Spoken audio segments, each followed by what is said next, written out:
So the big picture for this lesson is linear functions, and it's all about the different ways you can model a function, equation, graph, visual model, or table, and also about creating a model for an actual situation, including the constraints. So here's a simple example. I'm going to talk about creating an equation model and also constraints. So your car holds 12 gallons of gas and will travel 25 miles per gallon. Create a model for the distances you can travel on one tank of gas, including the domain. Start off with a table of values. This is the G, the amount of gas, and D, the distance. So for 0 gallons of gas, you go 0 distance. 1 gallon of gas, you go 25 miles. 2 gallons of gas, you go 50 miles. 3, you go 75 miles, and so on. And you could make the same thing with a visual model by just putting blocks and calling each one 25. However, there are values in between. Like if you use half a gallon, you will go 12.5 miles. So what's an equation for this? Well, the rate is 25 miles per gallon. So if I want to know the distance, that's going to equal 25 times the gallons used. So the rate of change is 25, pretty straightforward.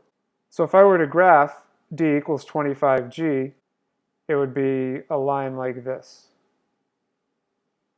with both positive and negative values.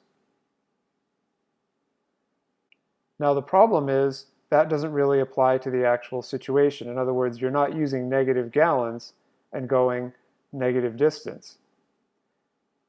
So you're starting at 0, and that's what's called a constraint. So 0 gallons is a constraint. And a constraint the other way is 12 gallons.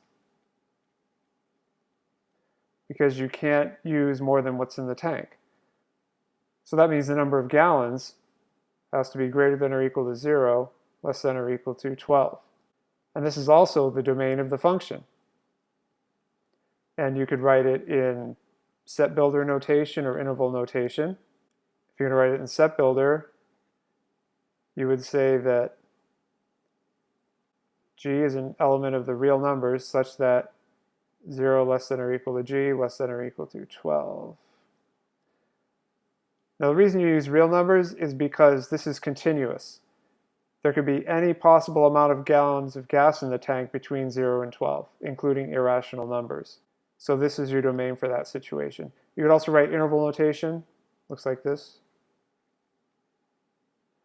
meaning 0 is the lower bound and you're including 0, and 12 is the upper bound, you're including 12.